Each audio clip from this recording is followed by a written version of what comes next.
विमन्यवः सुहृदः हितैषिणः, सबका हित चाहते हैं। सभी जीवों का परम हित परमात्मा की प्राप्ति में ही है।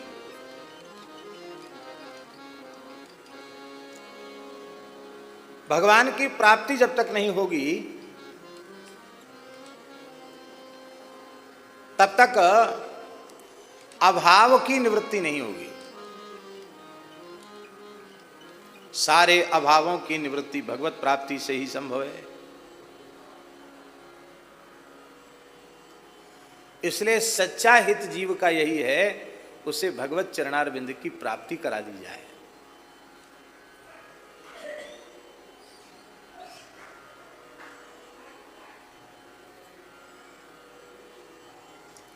हमारे महापुरुषों ने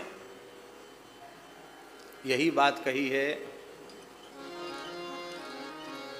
संत श्री दादू दयाल जी यही बात कह रहे हैं। एक पंक्ति की, राम मिले सोई की जय, पंडित राम मिले सोई की जय, पंडित राम मिले सोई की जय, पढ़ी पढ़ी वेद पुराण बखानत, पढ़ी पढ़ी वेद पुराण बखानत, सोई तत कह दीजै, सोई तत कह दीजै, पंडित राम मिले सोई की जय, पंडित राम मिले सोई की।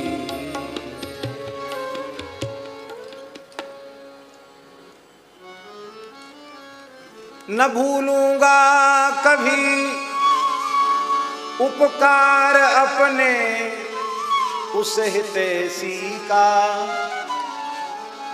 न भूलूंगा कभी उपकार अपने उस हितैषी का, जो करवा दे मुझे दर्शन कन्हैया को यहाँ लाकर।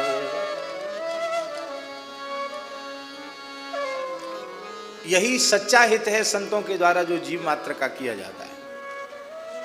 साधवः वे परोपकारी होते हैं।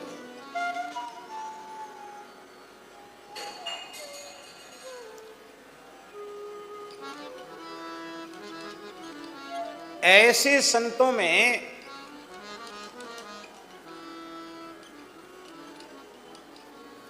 अब यहां देखो, ध्यान दें,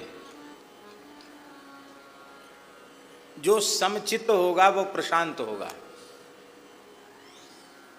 और जो प्रशांत होगा वही विमन्यु होगा, क्रोध रहित होगा, और जो क्रोध रहित होगा वही क्षमा गुण से युक्त होने के कारण सबका हित चाहेगा, सुहृद होगा, और जो सुहृद होगा सबका वही साधु होगा। इसलिए ये सब अलग अलग लक्षण कहे गए, लेकिन एक आ गया पहला तो शेष सारे लक्षण जीवन में अपने आप अवतरित हो जाएंगे। ऐसे लक्षणों से युक्त जो महात्मा होते हैं उनका हृदय ही माखन होता है। माखन विमन्यवः क्रोध रहिताः, उनमें क्रोध नहीं होता है। माखन निकलता कैसे सभी जानते हैं। पहले तो वेद लक्षणा भारतीय देसी गाय, उसकी आवश्यकता है। फिर गाय को सुंदर चारा चराया जाए, प्राकृतिक चारा, उसको घूमने चरने फिरने का स्थान हो। फिर वो बछड़े वाली या बछिया वाली गाय हो, दूध देने वाली हो, पयस्विनी हो। तो ऐसी गाय आपको उपलब्ध हो जाए तो आपको फिर पात्र चाहिए। दूध काहे में काढ़ेंगे, बर्तन चाहिए, दुहने का पात्र, दुहने वाला चाहिए, तब दूध प्राप्त होगा। गाय क्या है? सर्वोपनिषदो गावः, वेदादि शास्त्र गाय के समान है। और इसके दोहन करता गोपाल हैं, ग्वारिया गोपाल हैं। और बछड़ा कौन है? तो पार्थो वत्सः, जिज्ञासु अर्जुन ही बछड़ा है। तब दूध निकलता है कौन सा? दुग्धम गीतामृतम महत, महत गीतामृतम एव दुग्धम।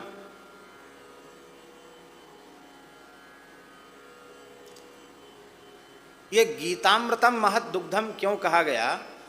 भारतीय सनातन संस्कृति के समस्त शास्त्रों को किसी एक शास्त्र के रूप में यदि कहना हो तो वह गीता शास्त्र है। एकम शास्त्रम देवकी पुत्र गीतम, एको देवो देवकी पुत्र एव, एकम शास्त्रम देवकी पुत्र गीतम। मानव जाति के कल्याण के लिए गीता अपने आप में पर्याप्त है। इसलिए पूरे संसार में गीता के ऊपर जितना चिंतन विचार हुआ है, जितनी भाषाओं में गीता का अनुवाद हुआ है, जितनी भाषाओं में विश्व की गीता की टीका लिखी गई है, शायद आज तक पूरे संसार में किसी धर्म ग्रंथ का पर न तो इतना विचार हुआ, न इतनी व्याख्याएं टीकाएं।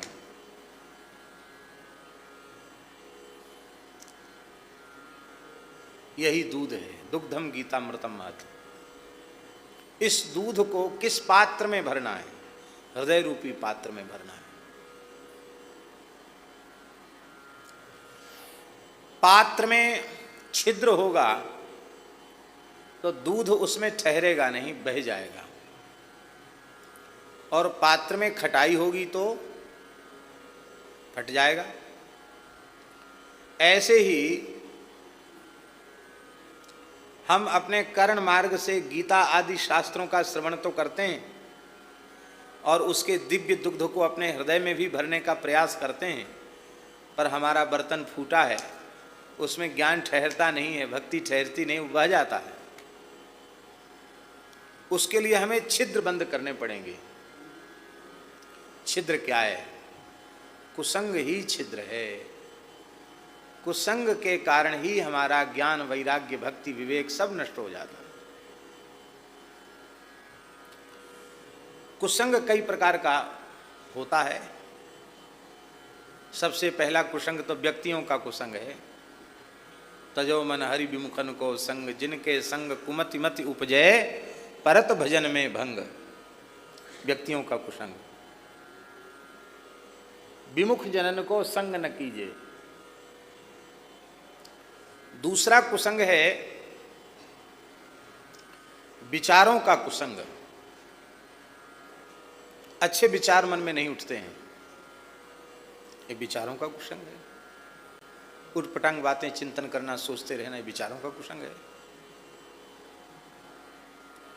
तीसरा कुसंग है खान पान का कुसंग। जो वस्तु भगवान को भोग नहीं लग सकती है उसको आहार के रूप में नहीं लेना, खान पान का कुसंग। जगह का नाम नहीं लेना चाहिए। ऐसी ऐसी घटनाएं इस कलयुग में घट रही हैं, वो हृदय कांप जाता है। जजमान के यहाँ कथा कहने गए तो जजमान को अभ्यास था, जैसे निष्ठावान ब्राह्मणों को त्रिकाल संध्योपासन का अभ्यास होता है, उसको त्रिकाल अपेय पीने का अभ्यास था, मद्य पीने का। वो बिना पिए एकदम ढीला होने लग गया। उसने कहा हम तो कथा ही नहीं सुन सकते, आप कहें तो सवेरे शाम हम ले लिया करेंगे। पंडित जी बोले ठीक है, कोई बात नहीं, बड़े आदमी हो, ले सकते हो। अब उनके साथ कथा के बाद सत्संग भी होता है। आप लोग इतनी बुराई करते हो इस चीज़ की, ये तो बहुत अच्छी चीज़ है, फलों का रस ही तो है इसमें, इसमें है कुछ नहीं, ये तो बहुत बढ़िया चीज़ है।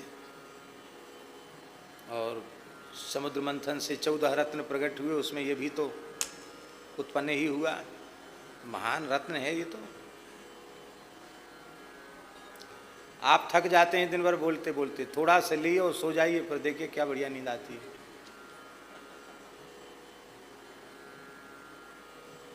7 दिन के कुसंग में ही दोनों ही पी करके करने लग गए। सत्य घटना है। हमारे वृंदावन एक महापुरुष उस कथा में गए थे, बोले महाराज जी वृंदावन के बाहर कहीं जाने योग्य नहीं है।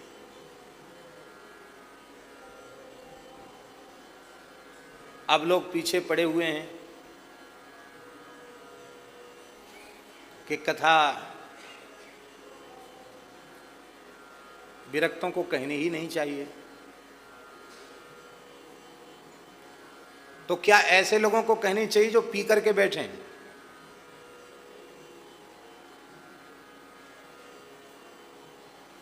तो क्या ऐसे लोगों को कहना चाहिए जो पुत्रस्योत्पादने दक्षा दक्षा मोक्ष साधने?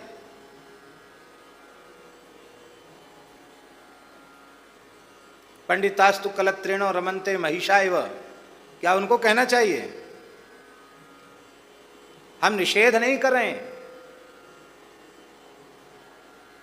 गृहस्थ ब्राह्मण धर्मनिष्ठ सदाचारी होवे, ऋतुकालाभिगामी होवे तो और अंतःकरण से वैराग्यवान होवे तो वह व्यासपीठ का उत्तम अधिकारी है। हम उसको प्रणाम करते हैं, भगवत स्वरूप है।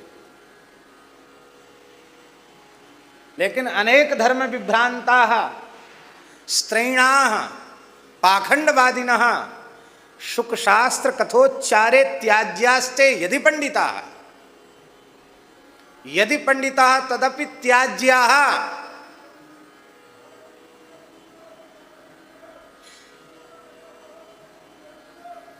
वैराग्यवान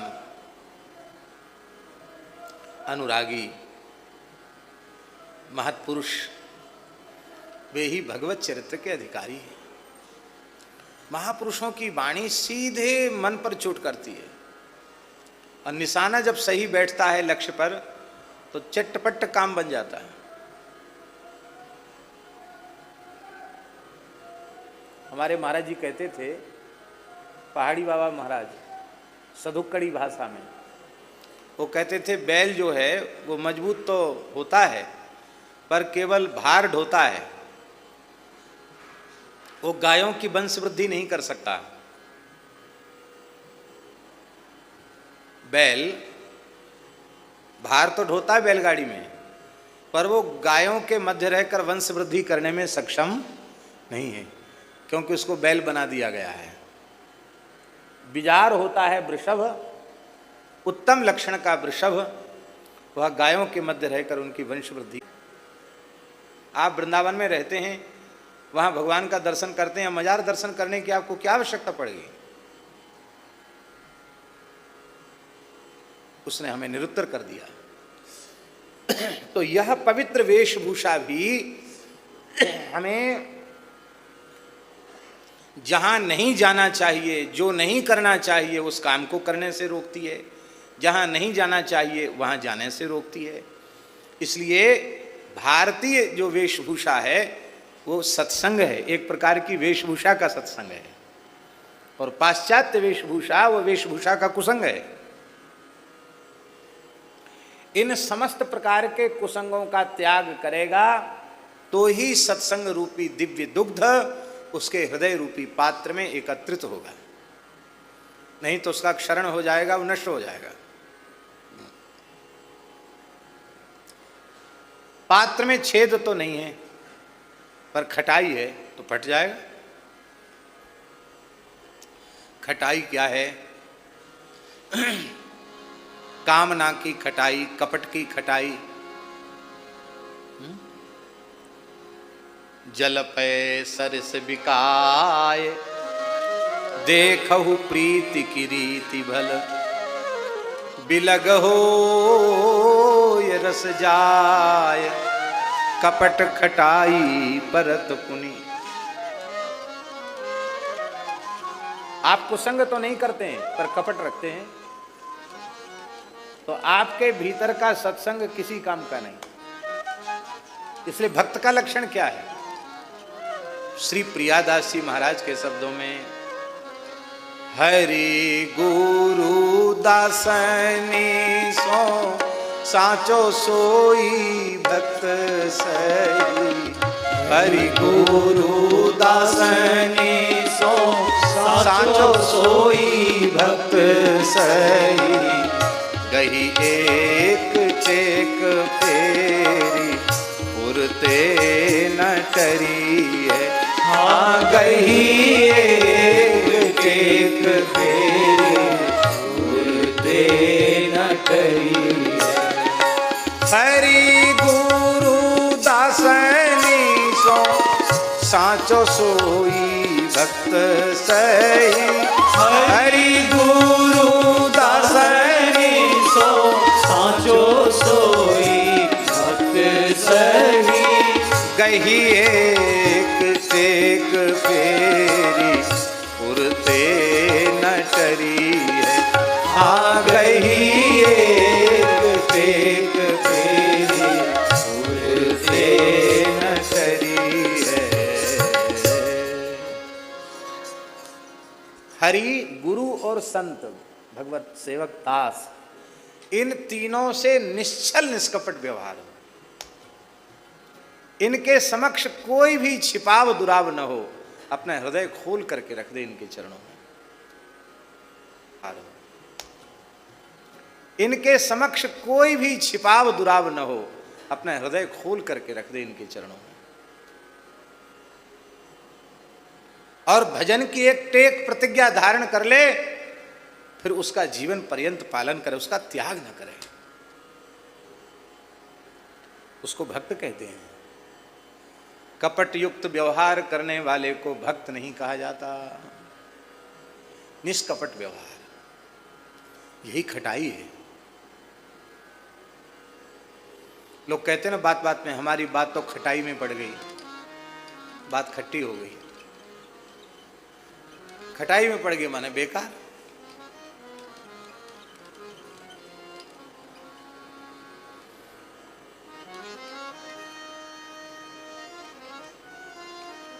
इन महापुरुषों का जीवन निकट से देखने का अवसर मिला। परम श्रद्धेय प्रातस्मरणीय पूज्य श्री बक्सर वाले महाराज जी अपने संपूर्ण जीवन में बाल्यकाल से लेकर अंतिम श्वास तक हरि गुरु संतों से सर्वथा निश्चल निष्कपट व्यवहार।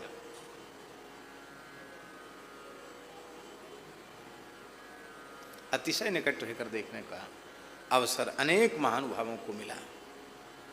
हमारे पूज्य सदगुरुदेव श्री भक्तमाली जी महाराज, अनेक महापुरुष इस प्रकार के मन वाणी क्रिया में एक रूपता। महाराज जी एक बात और कहते थे कि हरिगुरु दासन सो सांचो बाकी से झूठो।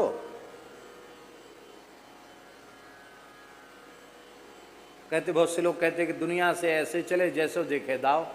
महाराज जी कहते ये साधुता का सिद्धांत नहीं है। हरि गुरु संतों से जिसका निश्चल निष्कपट व्यवहार हो जाएगा, वो संसार के किसी भी प्राणी से छलकपट करेगा ही नहीं। सर्वथा निश्चल निष्कपट व्यवहार, कपट राहित्य होना चाहिए। कपट न हो, कामना न हो और कुसंग के छिद्र न हो, तो आप भागवत गीता रामायण सुनते हैं, वो सब का सब आपके हृदय में ठहर जाएगा। अब उस ज्ञान रूपी दुग्ध का फल क्या है? उसका फल है श्री कृष्ण मिलन की व्याकुलता जग जाए।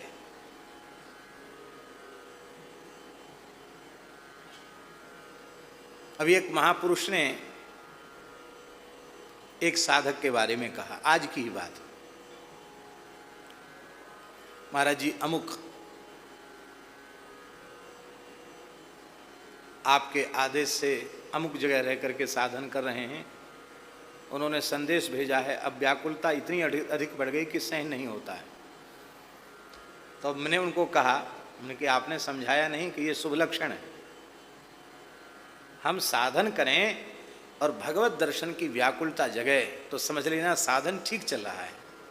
साधन खूब करते हैं, भगवत दर्शन की इच्छा ही उत्पन्न नहीं हो रही है, तो अभी साधन ठीक से शुरू नहीं हुआ। ठीक से साधन बनने लग जाएगा तो ये जीवन में अपने आप आ जाएगा। युगायितं निमेषेण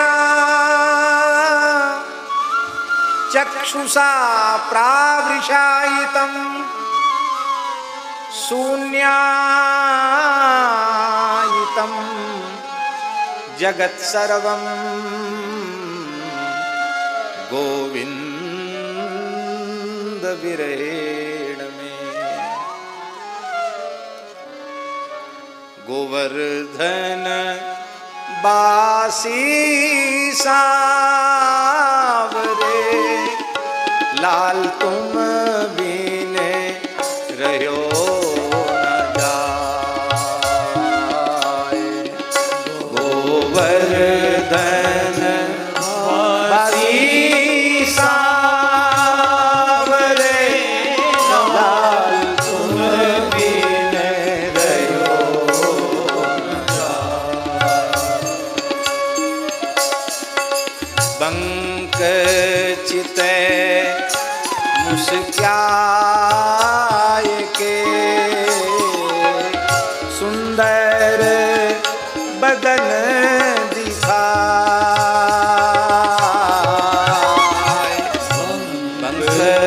चिते मुस्कान के सुंदर बदन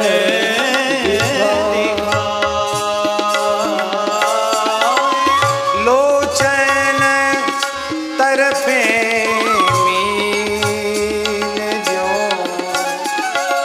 युग भर गरीबी लोचन तरफे मीन जो युग भरी गरीबी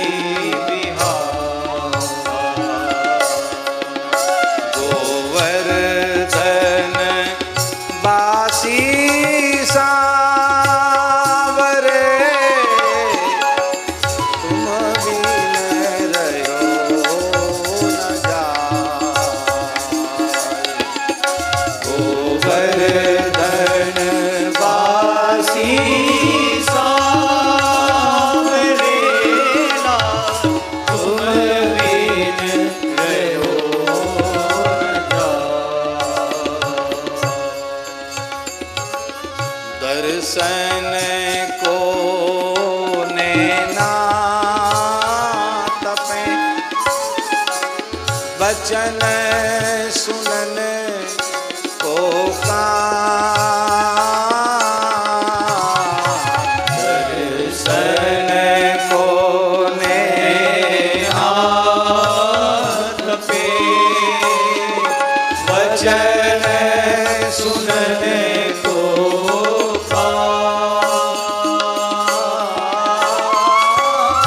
मिलिवे को हियरा तपे मिलिवे को हियरा पे जिए के जीवन दान। जिए के जीवन दान। गोवर्धन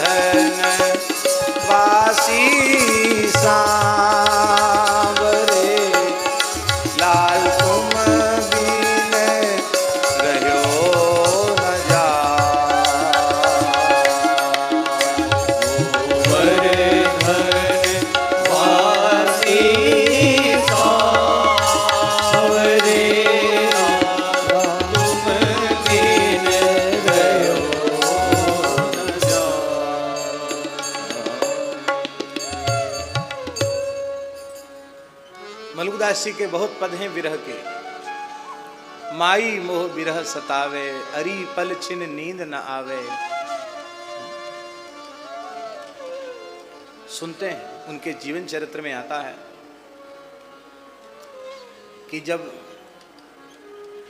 अंत लीला का अवसर आया, जीवन का उत्तरार्ध, उसमें लिखा है कि वे निरंतर रुदन करते रहते थे। श्री मलुकदास जी महाराज, विरह का ताप इतना बढ़ जाता था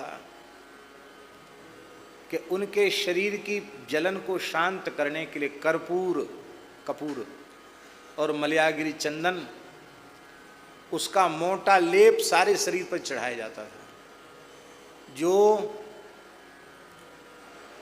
48 मिनट के बाद जल करके राख हो जाता था, भस्म बन करके झड़ जाता था। इतना विरह का ताप।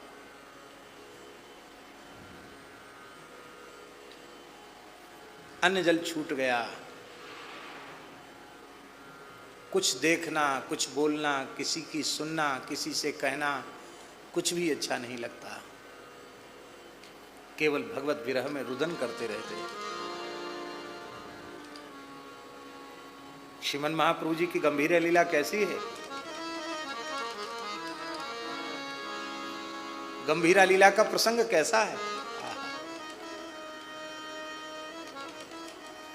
जीवन भर कथा कही, कथा सुनी, साधन किया, कृष्ण मिलन की व्याकुलता नहीं जगी, तो व्यर्थ तो नहीं हुआ, लेकिन सार्थक भी नहीं हुआ। साधन में कहीं न कहीं दोष रह गया।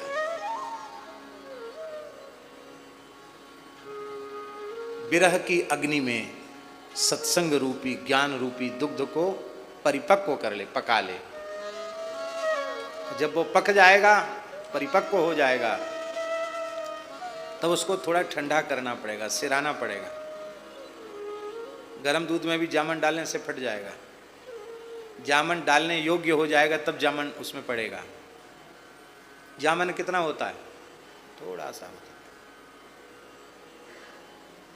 कौन डालता है जामन? श्री बलदेव दास जी। गोपी डालती है, ब्रज गोपी जामन डालती है। गोपी कौन है?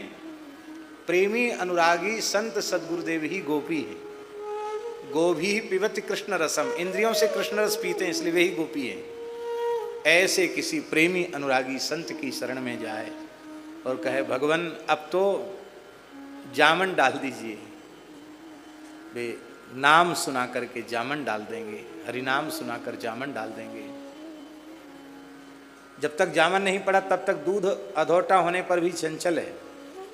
जामन पड़ते ही जम गया। जमने पर क्या नाम हो गया? दही।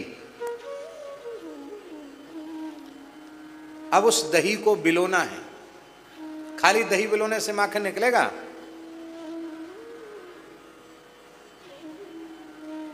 खाली दही बिलोने से तो माखन नहीं निकलेगा। एक पंडित जी थे, बहुत सीधे साधे, अब उनका शरीर नहीं, तिवारी जी। तो उनके घर पर हम लोग गए, इंदौर की बात है। तो उन्होंने मन में क्या सोचा कि बढ़िया ताज़ा घी निकालेंगे और वही भोग लगाएंगे। बढ़िया देसी गाय का दूध बेचारे लाए, बड़ा प्रयास करके गिरी गाय का दूध लाए। अब उनको ये पता नहीं था कि दही में पानी डाल के मथना पड़ता है। खूब उन्होंने मशीन लगा करके मथा, वो तो महाराज लस्सी बन गई दही की, उसमें माखन तो निकला ही नहीं, सब उसी में घुल गया। और बड़े बेचारे सीधे साधे हाथ जोड़ के कहते, महाराज हम तो खूब कोशिश की, पता नहीं क्या गलती हो गई, वो दही घूम तो देर से रहा पर उसमें कुछ निकला नहीं। अरे भाई, इसमें आपने जल नहीं छोड़ा, सब चीज़ जरूरी है। दही जम गया, अब विचारों की मथानी दही में डालना है, पर विचारों की मथानी डालने के साथ ही साथ जल भी छोड़ना है। जल क्या है? क्या है जल? यदि जल पूछना है तो रैदास जी से पूछो, अब कैसे छूटे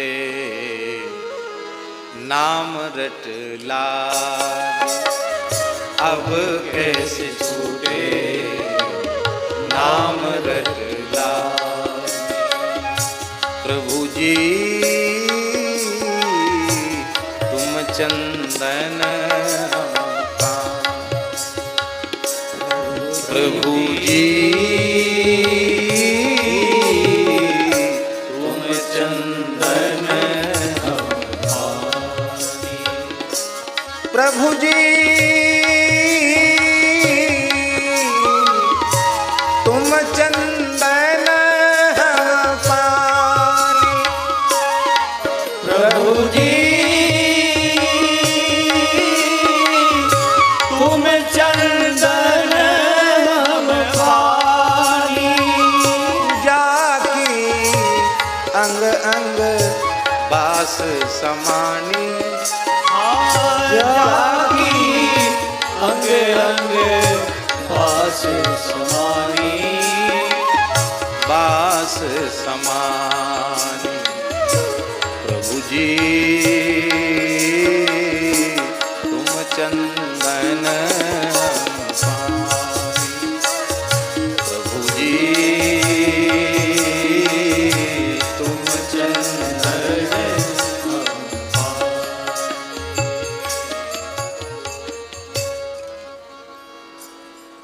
जल मिलाना है। जल क्या है? प्रेम जल, प्रेम ही जल।